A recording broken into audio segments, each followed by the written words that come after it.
Welcome to Safinama news Chakwal. Safinama news channel में आपको खुश आमदीद कहते हैं।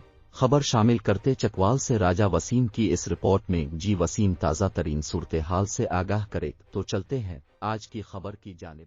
वज़ीर आला पंजाब मरियम नवाज शरीफ की कैप्टन अहमद बदर शहीद और लेफ्टिनेंट कर्नल सैयद काशिफ अली शहीद के घर आमद। मरियम नवाज शरीफ की शहीद के वालिदैन और रहे खाना से मुलाकात।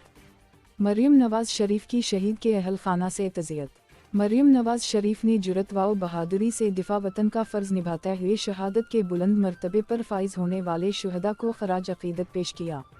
शुहदा के हौसलामंद, साबिर और साहब ईमान वालिदैन और अहल खाना को पूरी कौम सलाम पेश करती है। कैप्टन अहमद बदर शहीद के वालिद की गुफ्तगू ने पूरी कौम का हौसला और ईमान ताज़ा कर दिया है। सलाम है इन माओं को जिनके शीर कौम के सर की चादर के तहफ़्फ़ुज़ के लिए अपना कीमती लहू बहाते हैं।